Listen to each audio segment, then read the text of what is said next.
Welcome. Hi, everybody. Welcome. So good to see you all here. Please feel free to put in the chat where you're joining us from. We always like to know what our geographical spread is today and in all our meetings. I'm Miriam Diamond. I'm the program director for the Encore Boston Network. As you probably know, we help people 50 and over make a difference and have more fulfilling lives through work, service, and social action. You can learn more about us at our website, encorebostonnetwork.org. That's where you signed up. And please check out our other events, sign up for our newsletter, join us. Everything is free. And how much is free these days, right? It's a bargain. It's wonderful. This event is being recorded, and we will send you an email with a link to the recording. So if there's something you didn't catch, you want to hear again, you want to share it with people, you'll have that opportunity. If the closed captioning is useful for you, please feel free to turn that on. Throughout the program, we encourage you to add comments, react, and submit questions in the chat. If you have any questions, it's helpful if you preface it with the word question so that we can easily locate it later. And now I'll tell you about today's topic, which is what job seekers need to know about pre-employment assessments. So these assessments are becoming more and more common, and we are here today to demystify, describe, and provide the advantages of pre-employment assessments for job seekers. So our goals are for you to be prepared as job seekers to take these assessments, so you know when someone says, I'd like you to take one, okay, I know this is going to be coming, and you understand what they are, what their purpose is, what their design is, what their application is, and what the benefits are. Why are these employers using these? So we'll have a presentation and we'll hear the company perspective, followed by question and answer. So again, keep those questions going. Today's program is sponsored by 4Q Catalyst and is co-presented with the 50+ job seekers in Massachusetts statewide networking groups. We have a special guest host today to introduce our presenters, Mary J. Cronin. Mary is a research professor at Boston College, where she teaches entrepreneurship and serves as coordinator of the Entrepreneurship Certificate Program for non-traditional students.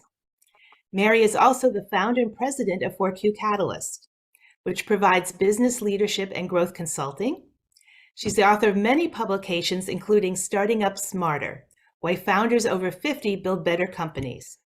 And in addition, Mary is a member of the Encore Boston Network Board. So welcome, Mary. I'll turn things over to you. Thanks very much, Miriam. Doug Dixon, who's the president of the Encore Board, and of course, our guest speakers today. I suggested this program as the founder of 4Q Catalyst and also someone who's passionately interested in working with older adults and in entrepreneurship as a viable option for older adults. And that's the program that I coordinate at Boston College. So welcome, everyone. I'm thrilled that so many people have come to learn about these assessments and their value, how to take advantage of them if you're an employer, and how to master them and find value in them if you are seeking work. So my role here is to introduce our guest expert, Josh Millett, and then turn the program over to him. So with pleasure, Josh Millett started Criteria Corporation in 2006, and Josh had a vision to create a pre-employment testing service that would make high-quality employee assessment tools accessible to companies and indeed organizations of all sizes and all types. And before Criteria, Josh previously co-founded, built, and sold an online test preparation company. And that's actually the era when I got to know Josh, and we worked together when I was at my own company to develop a mobile version of SAT and college test preparation tools. Josh has a PhD from Harvard University in history, and he was a Fulbright Scholar and a Mellon Fellow. And Josh has very kindly agreed to not only be the guest expert as the founder of a company that has developed pre-employment testing services, but to bring with him the executives and team from Wave, the work at home vintage experts, who you will also be hearing from: Josh Pianco, Carla Cowan, and Melody Kaufman. And with that, thank you all, and over to you, Josh. Thanks, Mary. Nice to be here. Thanks for the great introduction. And thanks, Doug and Miriam, for inviting us on.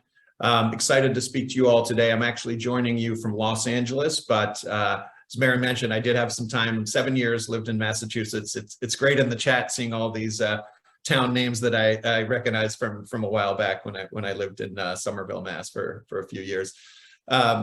So let me get started. I'm going to share a short presentation with you here, and then I think you'll hear from the Wave folks as well, which will be great because you'll just get a sense from one of our partners, one of our customers, how they tend to use assessments in their process. Can everyone see my screen here where you see a deck? Could you give me some thumbs up if you can see the screen here? Excellent. Good. Okay. Well, we'll get started. And thanks again for joining us today. So I am the founder and CEO of Criteria. We've been around for 16 years, based in Los Angeles. We have about 200 employees now, about 4,000 customers across the US, and a handful internationally as well. So great to be with you. Criteria is a pre-employment assessment company, as Mary mentioned. And we work with employers of all kinds, big and small. We started out mostly with small businesses, and now we've started working with much bigger enterprises as well in the last 5 or so years. And really what we do is help our customers make better hiring decisions, make better hires. And that's kind of why we exist. And the other half of that is our mission is not only about helping companies get better at hiring, but also we really feel like what we do helps make the world of work a little more fair and equitable for job seekers as well. And I'll explain that perspective in a minute. So in terms of the goals for today, what I wanted to accomplish, and hopefully it aligns well with what you all maybe are expecting, is just to provide some background information for you all on what, from a job seeker's perspective, you may want to know about assessments. Also to describe kind of how our customers, how employers use these assessments and how they compare to other ways of evaluating candidates. And there may be some interesting surprises in that section for you all. Also, then the best part of the presentation from my perspective will be hearing from the Wave folks that Mary mentioned, who are a customer and partner of ours, and they have some really great insights into how they use these assessments, how they help applicants prepare for them, etc. And as Miriam mentioned in her intro, I think another just sort of general goal for the day, from my perspective, is just to help demystify this process of taking assessments. So if nothing else, at the end of the session, if you all feel confident about how you'd approach these rather than having any kind of anxiety, that would be a great win from my perspective. Okay, so let's get into it. What do we mean by pre-employment assessments? It's a pretty broad term, and it can encompass a lot of things. I'll talk about some of the specific types of assessments that you might encounter, because there's a wide variety there. But in general, I would define them as a standardized way for employers to get good, reliable data on the knowledge, skills, or abilities of prospective hires. So it's a way for them to evaluate talent. They tend to be these days, and this is something that has really changed, I would say, since the time we started Criteria in the last 15 years. they tend to be administered now pretty early in the hiring process. So maybe if you're applying to a role online, let's say, you submit your resume, you might take an assessment right after that step. And that's kind of, as I mentioned, new in the last 5 years. They used to be administered much later in the process, maybe alongside the interview, the on-site interview process. So I'll talk about some of the implications of that. And again, they really just are one way, and this is important, that our customers evaluate people. So it's important if you're asked to take one of these to know that it'll be one thing they use alongside other things like the application, the resume, maybe a phone interview, whatever else they use. Okay, well, let's talk about some specific types of assessments. And when you get into the different types of assessments, it's really, they're very different. And so we sometimes have to be specific. If you have a question about assessments, for example, we have to be specific about what type we're talking about. This is not an exhaustive list, but these are 4 of the main types of assessments that I can speak to that are very different. So the first is called an aptitude or an ability assessment. Sometimes cognitive ability assessment is how those will be described. And those are assessments that the employer is using to measure things like critical thinking, your problem-solving ability, your ability to learn, digest, and apply new information. So because of that last one, they're really popular across a lot of different industries, especially for like higher level, maybe managerial or professional positions. They're very commonly used there. Personality assessments, you might also hear those described as sometimes as behavioral assessments. I prefer the term personality, but those are very different from the aptitude assessments. Unlike on an aptitude assessment, a personality assessment would really have no right or wrong answers. It's more about assessing your behavioral tendencies, your preferences in terms of work styles, that kind of thing. So an example there might be an assessment that measures things like your intellectual curiosity, whether you prefer a routine or whether you prefer more sort of experimentation. Are you introverted or more extroverted or somewhere in between? These types of things. And the reason I say they're very different from aptitude assessments is it's really, with a personality assessment, it's really all about, I would say, job fit, right? And so they have to be sort of job specific, right? The personality assessment that you might administer, for example, if you were looking for salespeople, would be very different than the one you'd administer for a software engineer, for example, if you were looking to determine job fit. And what I mean by job fit, a big part of that is just, is this person going to be comfortable and like this role, right? Does the sort of work activities that are involved in this role correspond well to the personality profile of the person involved? And the reason that's so important is that people who are happy and comfortable in roles tend to stay longer in those roles. And that's really, retention is a really important thing for employers. Another type of assessments that's a little bit more basic are skills assessments. So that would be, think of pretty basic things like, can you type quickly and accurately? Can you use common software programs like Microsoft Excel or Word, PowerPoint? So those are really testing your acquired knowledge in basic skills. And they can get much more advanced as well. Like you might administer a skills test for a software engineering position that involves, can you code in Python, for example? So they vary pretty widely there.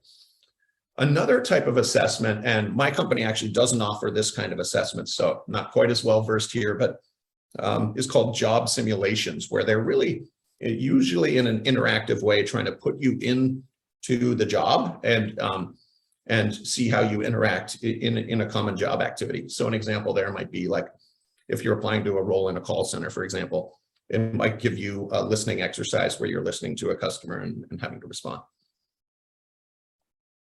Oh, oops, jumped ahead there.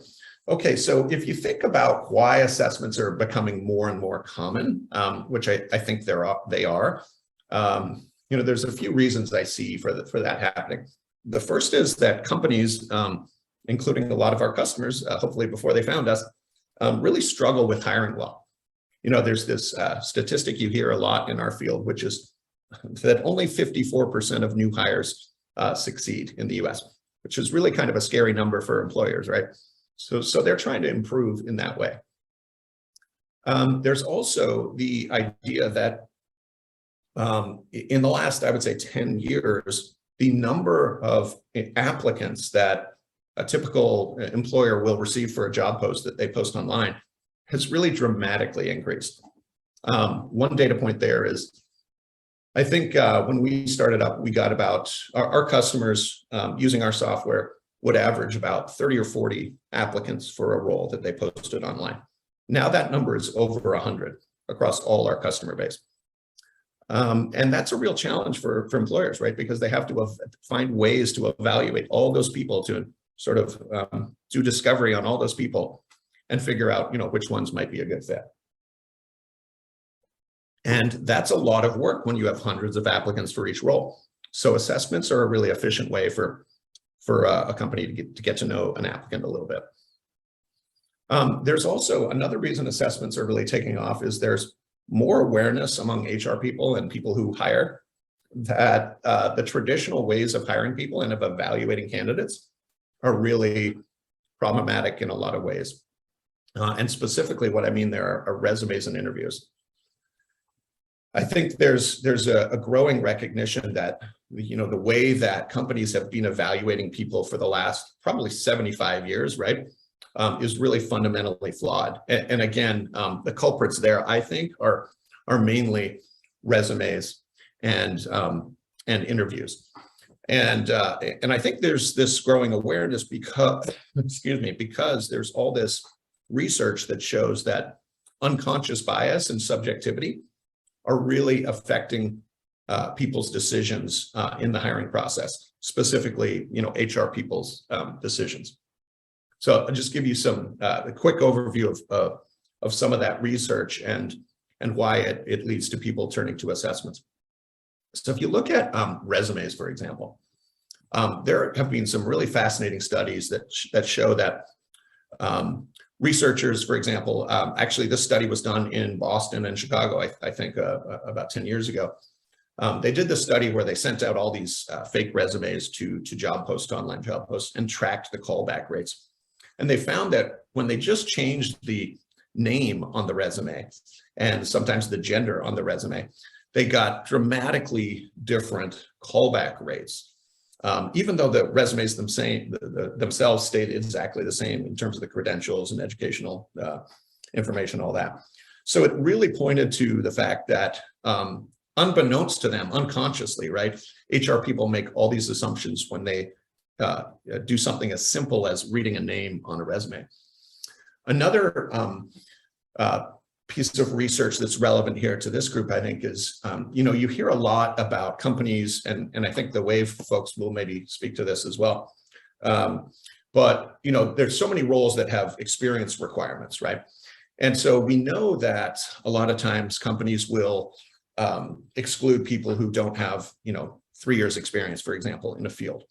But the opposite also happens, right, from resumes. And that is that there's a lot of data that suggests that employers are also disproportionately screening out, probably not intentionally, but they're doing it, people who have, quote unquote, too much experience, right? And so, you know, the reasons for that, who knows exactly, right? But it could be that they're making assumptions about the compensation they're going to have to pay someone if they have more experience, or maybe if they're closer to a retirement age that they won't have the long runway with the company, or who knows. But the point is that there is this often unconscious, hopefully it's unconscious and not conscious, bias against both people with too little experience and too much experience. And really that's not driving good outcomes, right? There's no reason we should be doing that as employers, as people who are involved in hiring. The same types of problems tend to exist with interviews, which again is another reason why people turn to assessments, right? There's a lot of research that shows that a lot of interviewers make up their mind in the first 5 minutes of an interview about, you know, whether this is a good candidate or not. And I know I've been guilty of that myself. Actually, one of the reasons I founded Criteria was I was involved in hiring for a company, and I remember looking up at the clock 7 minutes into an interview. And at that point, I had already sort of realized or thought that this person wasn't a good fit, and the mutual fit wasn't good. And it was only 7 minutes into an interview. It made me think, gosh, there's got to be a better way to do this in terms of preventing these bad interviews. But if you think about what happens in the first 5 minutes of an interview, it's not terribly meaningful, right? So we really shouldn't be anchoring ourselves around impressions of a candidate that are based on those first 5 minutes. So all of those things are reasons that I think people turn to assessments as a more objective, less biased way to evaluate people. I wanted to share one story with you here, and then I'll turn it over to the Wave folks to give you more details about how they use assessments and how they work with candidates on them. A lot of our customers experience some good outcomes from using us. And one of the ones you might not think of necessarily is some of our customers really come to us because they want help hiring more diverse teams. And one example of this that I think is kind of cool, it's one of my favorite customer stories, is a company called Teladoc that you might have heard of. They really took off in COVID because telemedicine, they're a telemedicine company. And so obviously during COVID, there was increased demand for that type of business where people wanted to just speak with their doctor on a Zoom rather than, go into a hospital or clinic. And they started using our assessments for their software engineers. So they've grown a lot in the last 3 years, again, partly because of COVID.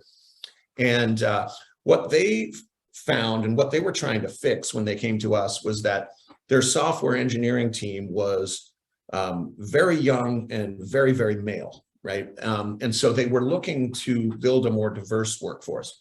And they used assessments as one way to do that. And so they started this new apprenticeship program for a junior software engineering program. So one where, you didn't need a ton of experience, although they were still asking for a couple of years of experience in their job descriptions before this program. And what they found when they used assessments as one of the primary ways to evaluate candidates is they hired this class of 18, they called them apprentices or junior software engineers. And when they got done the process, the class looked totally unlike their existing team of software engineers. I think they had about 100 software engineers at the time. It was significantly older, significantly more female, and just had people from incredibly diverse backgrounds. So they hired a couple of veterans, which they'd never done before. They'd never had that demographic in their software engineering population. So they were so pleased and delighted with this outcome that a lot of other departments outside engineering at Teladoc started using the assessments as well, because they really were impressed about how it sort of changed the demographics of the people they tended to select by using these assessments. So that's kind of an example how using assessments can help a company really sort of open the profile, open the aperture, I would say, of like the profile, the talent profile they're looking for, and really focus on what skills does this person bring to the table in this case. So that's all I had for my presentation today. I'll stop the sharing here. And at this point, I wanted to introduce a couple of other guests that I've worked with from Wave, which is a customer and partner of ours. And I'll first turn it over to Josh. It's going to be a little confusing. We have two Joshes on the webinar today. So Josh Pianco is the president of Wave, and two of his senior leaders in the business, Melody Kaufman and Carla Cowan, are also joining today. And I look forward to hearing kind of their insights into how they've used assessments, how they work with candidates, that kind of thing. So I'll turn it over to, you probably don't want to be called Josh number 2. That would so I'll turn it over to you, Josh, to sort of introduce yourself and Great. describe your experiences. Thank you, Josh. Thank you so much. And at Wave, we're very, very happy to call Criteria a partner, as we've been partners with them for over 6 years and going on 7 years. And they've been incredibly helpful, not only on their assessments that they provided us, but their platform also allowed us to develop our own insurance assessment that we give to our candidates. So it's been a great partnership. So thank you, Josh. Before I introduce the team, which is Melody and Carla, I'd like to briefly introduce our company. We're a human capital company for the insurance industry.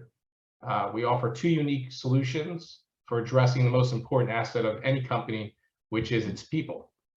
And Melody and Carla will go further into these things, but I just want to talk to you a little bit about the solutions. At Work at Home Vintage Experts, which we hope that you like the name, that's where WAVE is an acronym of, is Work at Home Vintage Experts. Work at Home Vintage Experts is a unique contracting staffing solution that brings companies and pre-tiring professionals together across the country to meet their work needs. Brainwave is another product that we have, another solution that we have, which is an intuitive technology platform that speeds and simplifies the hiring process. It's an exclusive solution that we brought to the insurance industry that helps manage the entire recruiting process, and we believe removes so much of the bias that Josh was referring to. So with that, I want to jump right in, because I want you to see how we use the assessments, and I think it would be very important because Melody and Carla use it in everyday practice. So let me tell you a little bit about Melody and Carla. So Melody started with us in 2015 in our qualifying department. She's currently managing the placement team, where she spends the majority of her day, right, matching the right talent to the right assignment. She's been in the insurance industry for over 30 years. Carla, as the CEO of our company says, is that it has incredible detective instincts that makes her the consummate manager and interviewer. She keeps her qualifying team running smoothly from her Texas home, and she has been managing teams for over 30 years whether working at an insurance carrier or an independent agency. So with that, I'd like to jump right into Melody, and she'll tell you a little bit about our company and what does it mean, Work at Home Vintage Experts, what is our goal, what is our mission there, and how we're using assessments. So go ahead, Melody. Okay. Thank you, Josh. So yes, I just wanted to tell you a little bit more about WAVE, the Work at Home Vintage Expert arm of our company. We are a long-term contract staffing firm who's very unique. We only serve people over the age of 50 who have at least 25 years of full-time work experience. So those are 2 of the major criteria in order to become a candidate for WAVE. So that makes us extremely unique in the whole staffing industry. We help people in that age group over 50 to stay productive and continue to earn income while they're what we call pre-tiring. That's a term that we've coined. I don't think it's in the dictionary yet, but we use it all the time. So we consider a pre-tiree someone who is basically finished with the regular workforce. They no longer want to go to an office. They don't want to have that long commute. They want a little bit of work-life balance. That's one of the things that's very important to us, is to provide our candidates with work-life balance. So we allow them to work from home and stay engaged in the industry where they have spent their entire career in most cases. So our clients come from all over the insurance industry: carriers, brokers, MGAs, anywhere from property and casualty, life, health, benefits. We even provide HR and accounting talent to that industry. So people retire for all different kinds of reasons, and we hear from them all the time that they really just want to still feel valuable They don't want to go into the office anymore. They don't want to have that 8 to 5, that commute, but they still want to use their knowledge and feel like they're helping. And that's the main thing that they tell us all the time. So we leverage their experience and we match them to assignments that can help them continue to utilize those skills throughout the rest of their career. These people aren't interested in climbing the ladder anymore. They are happy just to use their skills in a different way often. Many of our jobs, though, are very high level, and our clients are always so amazed at the caliber of talent that we can provide to them. So we feel like we're really reshaping the retirement paradigm. We put those people to work, we give them work-life balance, we help them stay engaged.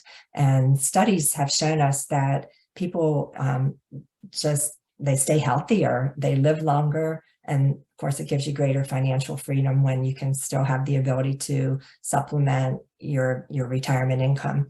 And these days that's becoming even more important. So you know, we have a lot of people coming back into the workforce for that reason.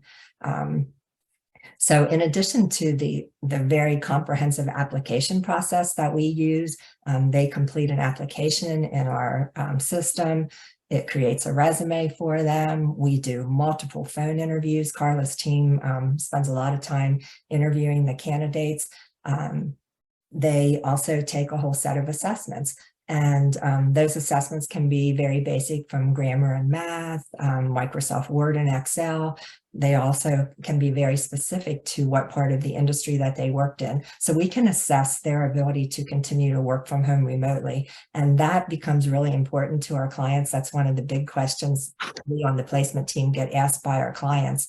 You know, these people are over the age of 50, they're transitioning out. Do they still have the skills to work from their home, basically independently, and use the current software? And we can tell them with 100% confidence, because we have assessed them using, you know, all these great tools, that yes, they do. So we can just feel very confident in presenting our candidates to our clients to do the work that they need done. So that's basically all that I had to say. Thank you. Yes. So the one thing I wanted to say is, you know, our software, so Josh mentioned about the resume, and we agree. The resume introduces an incredible amount of bias. So when they apply at Wave, they're applying into an application, they're building their resume within our system. So it's not even, I wouldn't even call it a resume. It's more like their profile, right? Their professional profile. And from that professional profile dictates what assessments they would be assigned. If you don't have Excel skill, why would you take an Excel assessment, right? So you're telling us what skills you have, and the assessment more is a verification of that skill that you already say you have, right? So then we take that, we've never seen you, right? So we're moving tons of bias. We're not looking at a resume, you're building your profile. The client also on their end builds the profile of the job. So that's how they're matched. And then we say, okay, you put in your information, the clients put in information, we match the two of you together, and we don't ever see you. We don't ask you where you live. None of those things matter to us. We're trying to remove as much bias as possible from the equation. And there's wonderful stories of people that have worked through the years of them telling us, and it's on our website, you could see it, is where they went in for interviews and they wouldn't get hired, and they came to Wave, and they had all the they were unbelievable skilled worker, and because they work from home, and they actually got a job through us. And one of the persons actually works for us for 6 years, and she could not find a job. And it just shows you there is an incredible amount of bias in the world, but assessments aren't introducing that bias. The bias lies within the companies, within the people themselves, and the process that has been broken for so many years. Assessments are actually helping us avoid those biases. So with that, Carla, who handles the qualifying, who works with the assessments every single day, will talk to you about the things that she's learned and gleaned through the years. All right. So I prepared a PowerPoint, had to apologize in advance. The PowerPoint is frozen. I've tried to fix it, but I can scroll. So I'm still going to use it, but the presentation of it is not that pretty because I think the visual helps a lot, when talking about these points. So I'm going to share that and I will send a better copy.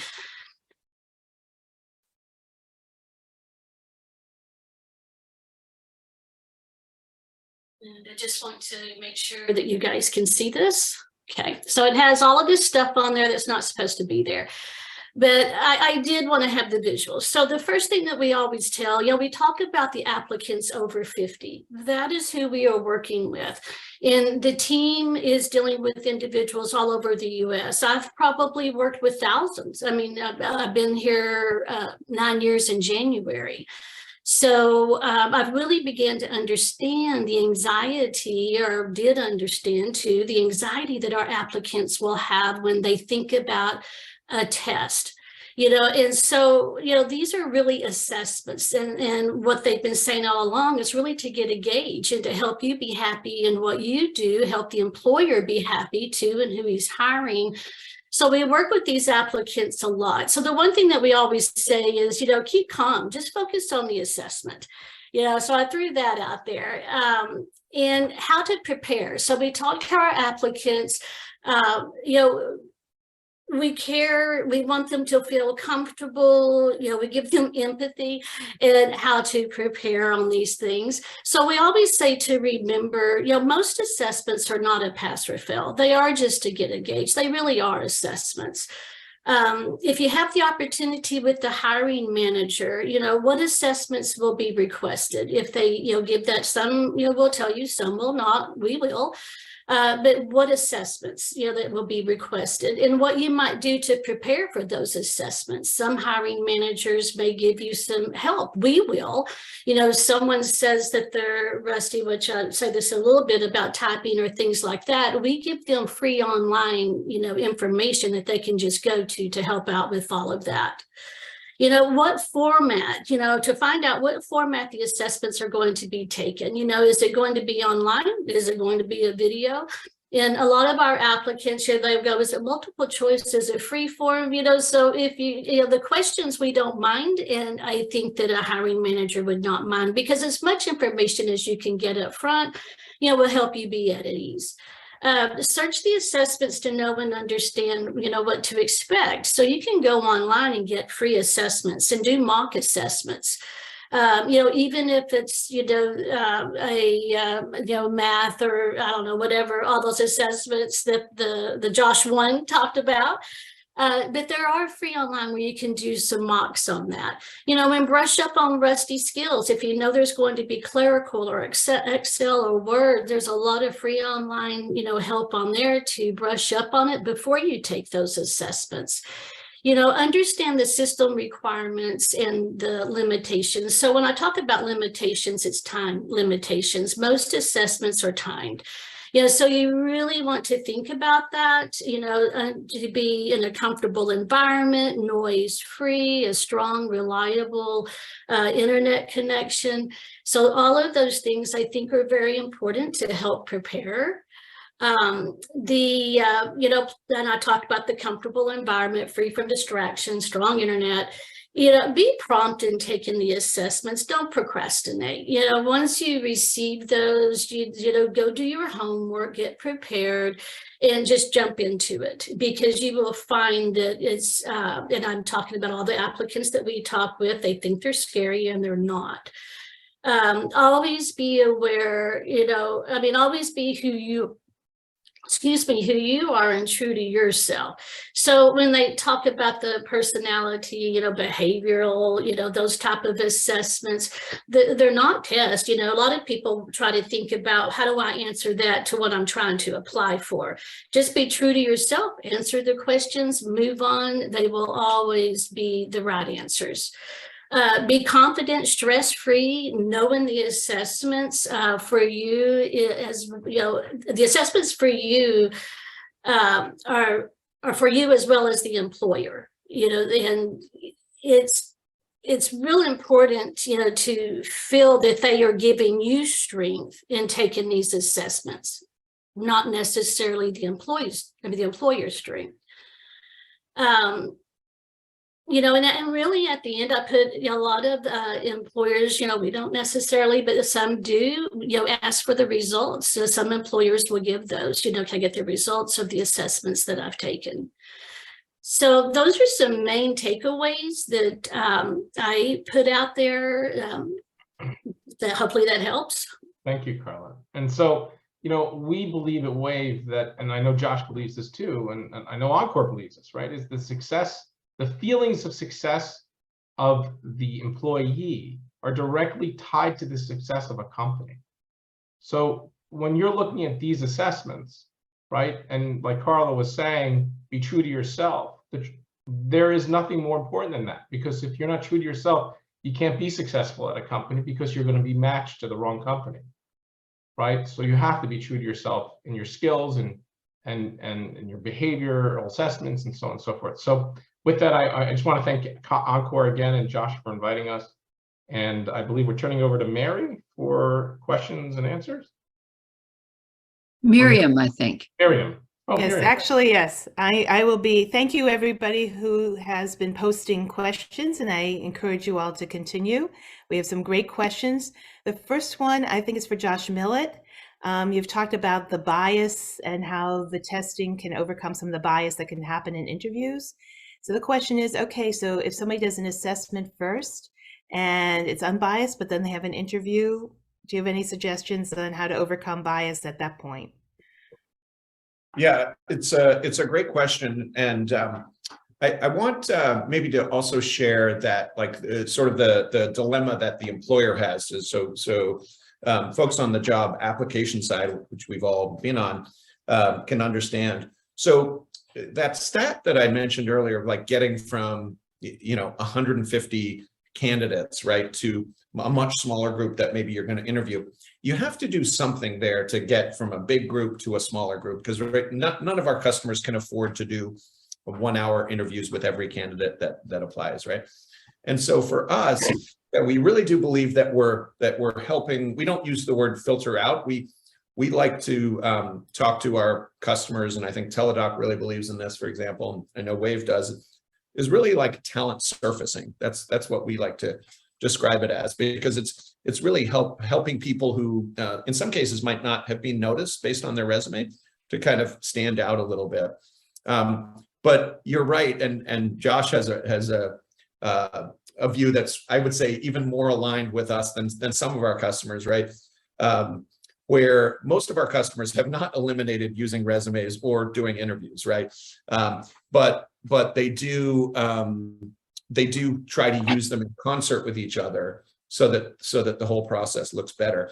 And one of the things that our customers like to do in interviews, which the research also supports, and this is a big new product area for us actually, is you can reduce bias a lot in interviews by doing what we call structured interviews, right? Where everyone sort of gets the same questions, and the assessments are kind of graded or scored in a predetermined way. And that helps reduce a lot of the bias in interviews as well. At Criteria, we're not telling our customers that they can eliminate bias altogether. It's, bias is sort of a human thing. But what we want to do is help them reduce it dramatically, right?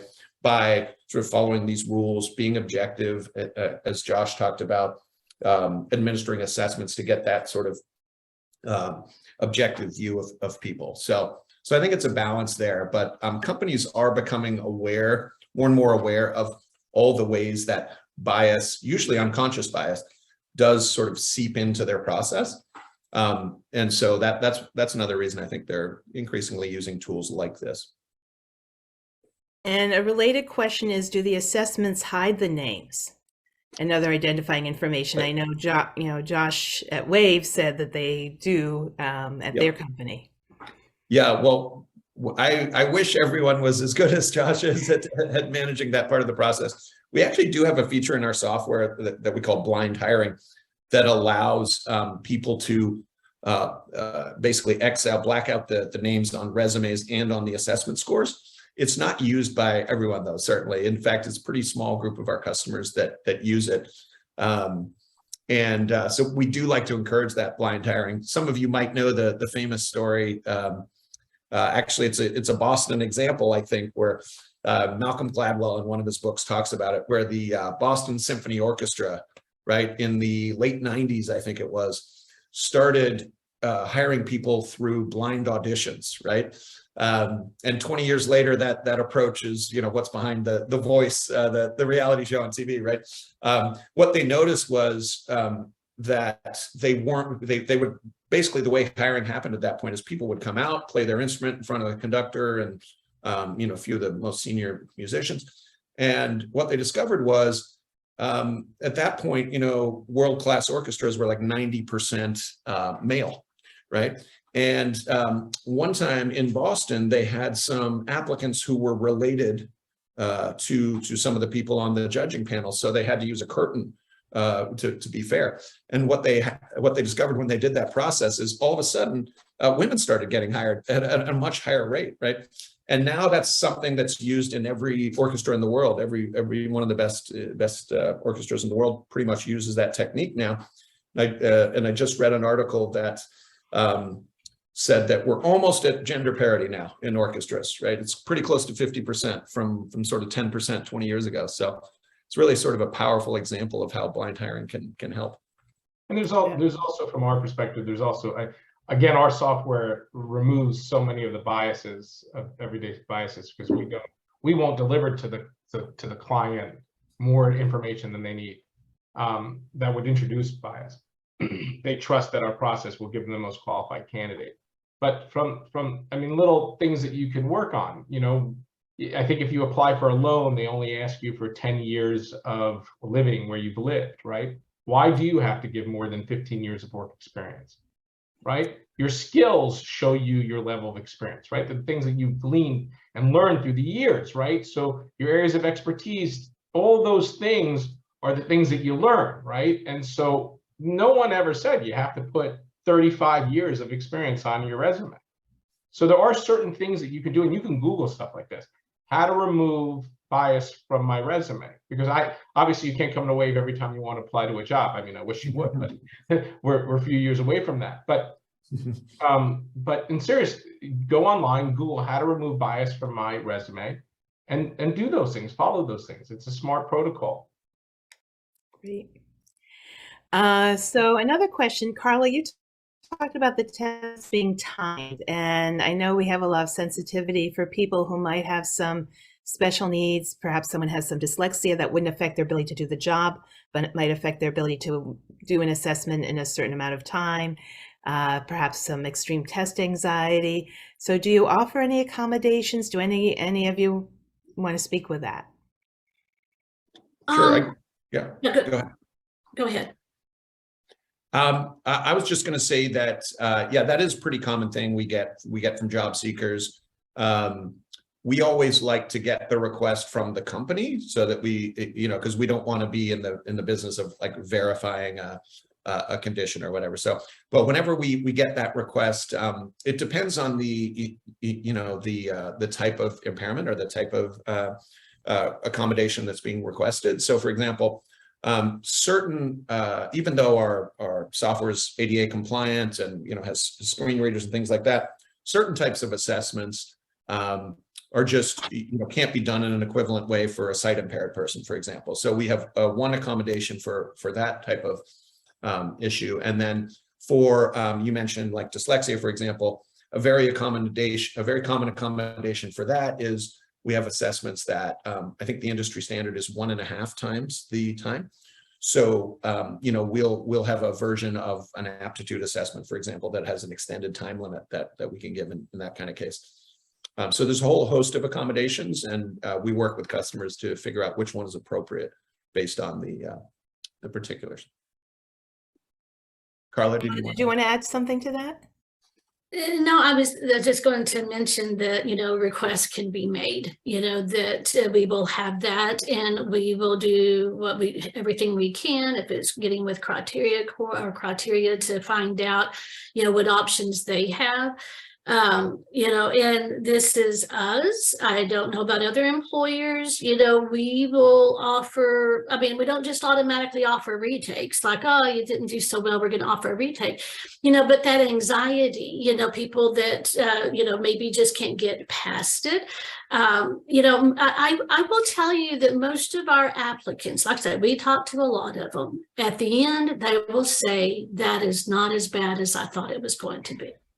You know, so I wanted to throw that out there. You know, I think it all comes from the pre-assessment, then post-assessment. It's like, well, that wasn't so bad, you know, and some of them, you know, even say, wow, I really enjoyed that, to find out, you know, about where I stand or how those things work. So that's not common, but Okay, great. Now, how can oh, candidates? Josh, you're muted. Oh, sorry. I would say it is supposed to be a verification of the skill that you've selected, right? So it really shouldn't be, you know, but again, I'm a horrible test taker. I hate taking tests and I panic, right? If I was untimed, I can get an A. If I was timed, I get, you know, like a C or B, right? I just don't like taking tests. But with that said, for something that I know, and it's a skill that I've used over and over again, second hat. It's the unnervingness of what am I going to be tested on. But we also, and one of the great parts about the criteria is you know exactly what you're going to be tested on up front, right? This is going to be a test on Excel. This is going to be a test on Word. This is going to be a test on using a browser, right? These are things that are skills that you know, right? It's like riding a bicycle. If you've ridden a bicycle before, you pick it up and you go and ride it again. So there is a lot of anxiety, but a lot of anxiety is self-inflicted. Exactly. You're right. So you have all this information. Someone takes the test or the assessment, and you have this information as a company. How do you protect that? Who has access to it? How do you make sure that that stays confidential? Yeah, that's a great question, Ellie. And that's changed a lot in the last 5 years because of new privacy laws in Europe, for example, GDPR, and California now has some very assertive privacy laws that protect consumers and job seekers both. So most of our customers want to retain the data for a period of time, and in fact, they're legally obliged to because it's data they use in hiring decisions. But what we do with most of our customers is, unless they tell us otherwise, we will anonymize the data after a certain amount of time in our systems, so that, for example, the PII, the personal information, the test result itself is not deleted, but the identifying information can be. So, for example, if I was applying, my email can be disassociated from the test result. That way, we can still use the assessments to build up data sets that help our customers, but you know, the PII is protected. We also don't share, I think there's a reference in the question to partners. We don't share that kind of data with any partners. I will say that one of the, I think, exciting things that might happen in the next few years, and Josh and I are actually thinking about this and working on it, is what we think would be great is if, rather than the employer owning that assessment result and just using it for that one hiring decision, we think it'd be great if these kinds of assessments could be turned over time more and more into like a portable credential that the candidate owns. Wow. And I know Josh has some really cool ideas about doing that within the Wave system. You know, the barrier we face there is that some of our customers, they kind of are protective. They want them to remain just their applicants, right? So there's mixed feelings on that, but I think it's a cool direction for, imagine if you took one of our assessments that showed you were great at coding Python or whatever, or, you know, great at computer skills. If you could put that on your LinkedIn profile, for example, that'd be really cool. So that's a direction that we're thinking about increasingly. So kind of like a badge. Exactly. Yeah.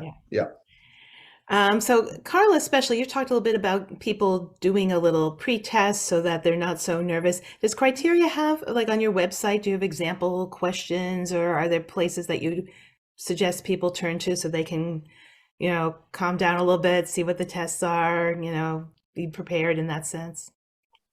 We have a section on our website that provides a few sample questions.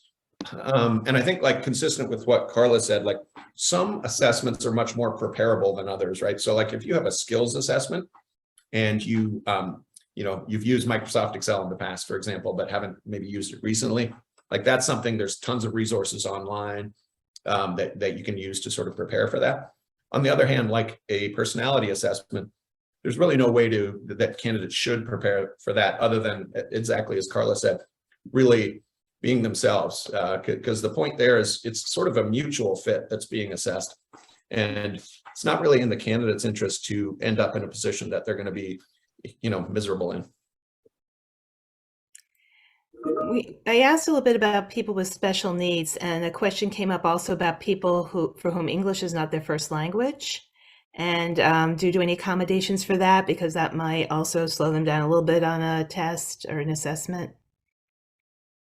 Yeah, so we have our assessments in a bunch of different languages. In the US, the main one that we get is Spanish, but we have some of our assessments in a lot of different languages.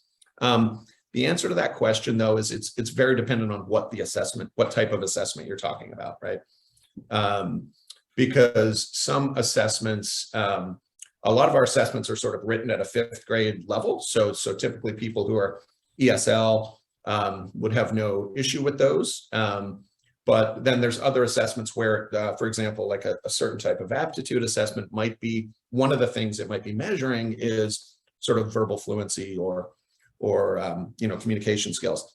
And so that's one where, you're probably better off taking that one in a different language but that's typically up to the employer, because they need to decide is English fluency, is language skills in English part of the job description or not. For example, if you're hiring in a call center and it's an English speaking call center, English speaking customer base, that may be actually a job related skill. So it's typically up to the employer to decide there. Okay, well, we have some other questions. Unfortunately, we don't have a lot of time to get through all of these, but I think they're wonderful questions. So can people get in touch with you? Can you put your emails in the chat so that people can talk to you directly, and also we'll include them in our follow-up emails? 50-mile-an-hour wind. I'm sorry? Here's something? Okay. So if you could all do that, the Joshes and everybody else, put your information, that would be great. I want to thank all of you. I want to thank Josh Millett. I want to thank the team from WAVE, Mary Cronin, 4Q Catalyst for sponsoring today's program, 50+ job seekers in Massachusetts, statewide networking groups for being our co-presenter. I want to thank Kendra Mrozik, our administrative coordinator and technology expert, for making all this magic happen, and all of you for participating and for your really excellent questions. I encourage you to put in the chat, attendees, what is the next thing you'll do, and how do you feel about testing and assessments now? That's the real question. And I hope you're feeling more prepared and ready for this stage in your job hunt. We said earlier this session has been recorded, so we will send you the link with the contact information for today's presenters and some other resources, so you'll have a lot more and continue to prepare for your job search. Please do look at the Encore Boston Network website. We have a lot of resources. We have some other really interesting events coming up. Next week, we have something on the multi-generational workforce and how to succeed and prepare for that. So please join us again next week. And thank you again for joining us. Good luck with your job hunt. Have a wonderful day.